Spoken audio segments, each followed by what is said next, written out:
Yeah, I mean, this is a heck of a tournament. We were just talking, all four of these teams can play, and it's physical. I mean, with UCLA and Baylor, that's going to be a heck of a game. And then watching Illinois, they want to play so fast, but yet they're physical. It was hard. But we talked about in the second half, the theme was stand your ground from start to finish, and that means standing your ground in the areas that are important to us. And, I thought it was just hard for us early offensively to get looks, and then some guys made some plays, but it was one of those, who's going to yield? You always have to say, who's going to outlast who? And, yeah, certainly good bounces here and there, and guys have to make plays. But they have some young guards, and our experienced guards showed. But I think it was a hard-fought game, and I love seeing the effort. Win or lose, that was, there was mistakes on both teams, but guys wanted it, both teams, and you could feel it. You could feel it in the atmosphere or in the crowd's atmosphere, and it just had a good feeling. And I was just grateful, and I keep telling our guys, be free. Play as hard as you can. You're not going to be perfect, but be free because you got a perspective now that, we probably didn't have a week ago. Gene. Yep. Yeah, it's just momentary. It feels good for in the moment, and then it's gone because, I'll never forget, as you said that, a quote my father said, and I remember, and I've said it before to you guys, but it feels great in the moment, and but because I think even more so now, we know what truly matters, our families, our faith, appreciating the gift of each day. When you have a momentary celebration like this, it enables you to enjoy it.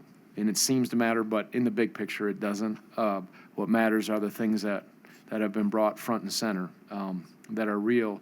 And so you cling to those things, but when you step between the lines, when you play, when you practice, you get to your routine and you get after it, but your heart and mind is never far from our football team, those families, our staff, everybody around. It's just, and I know tragedies are happening all over the world, and it's just, but when it comes to you, it gives you that feeling. But it was a little more emotional for me, I think for those reasons. But if this just for those 2 hours, let some people in Charlottesville and everybody watch, that's good, and their mind was on that, that's a good thing. Okay, we'll take one in front. Tony, what did you guys do to frustrate Terrence Shannon so much? Yeah, well, he was terrific against UCLA, and he's a one-man fast break. He's so explosive in transition. Obviously, shooting, Armand shot so well, and then, he wasn't, I don't know what Armand shot today. His shot wasn't quite there as much. So when your shot's not going, we said, make them earn. Let's crowd them a little more. We weren't switching like some of the other teams and just tried to jam the lane. But Reese Beekman really took the challenge. Reese really played well, obviously all tournament, but down the stretch. And Reese is deceptively quick and athletic and hard to get clean looks. And the other guys did their job helping for the most part.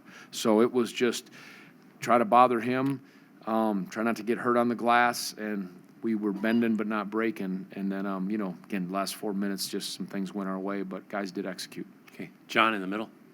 Coach, you attempted 44 more free throws than your opponents this weekend. Is that part of the game plan? Is that something we should expect to see out of your team the rest of the season? I think, both of these teams we played switched every off-ball and on-ball screener, 90-some%. So when that happens, you're gonna get some bigs on smalls, smalls on bigs, and we, tried to make a concerted effort to attack when we could or look inside. And they're both so good defensively and so physical. And, again, the fact that we got to the line, that's good because we haven't done that in the past. And, yeah, I remember coaching with Coach Ryan, he always talked about, that was a big stat to him, attempted free throws or made free throws versus the other team. So that's good to see, and I hope that'll keep up. And, again, our league is really good, and you play against so many different kinds of styles. But this challenged us, and I thought our guys, in light of everything, prepared well and had the right mindset. And so, again, to get to your question, I hope we will be more assertive getting to the free throw line. Mike. Tony, you guys, again, were great defensively in the second half, particularly down the stretch, hit a lot of free throws in the second half. Are those areas where the experienced veteran guys that shows up a little more?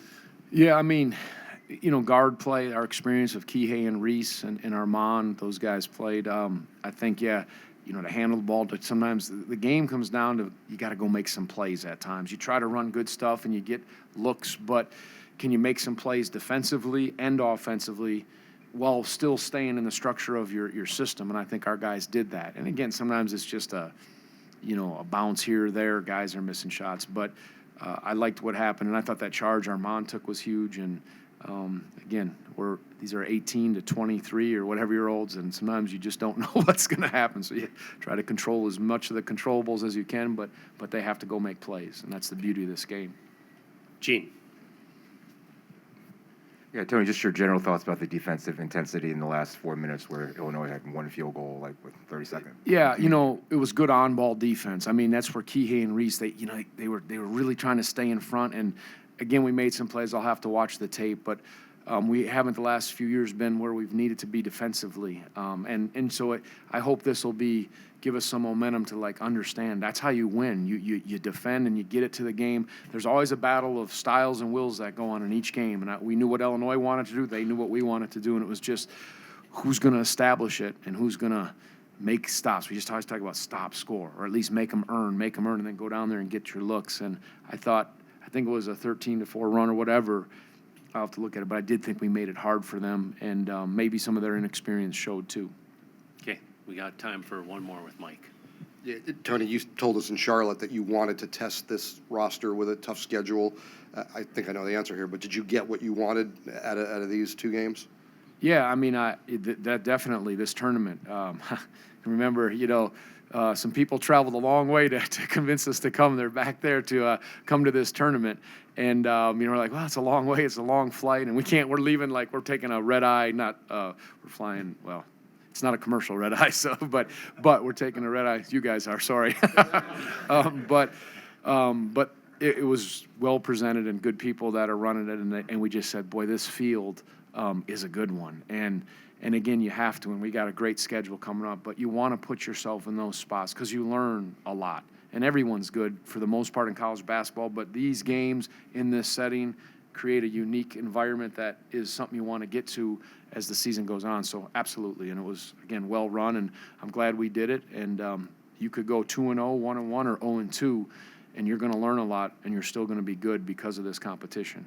Okay, thanks, Tony.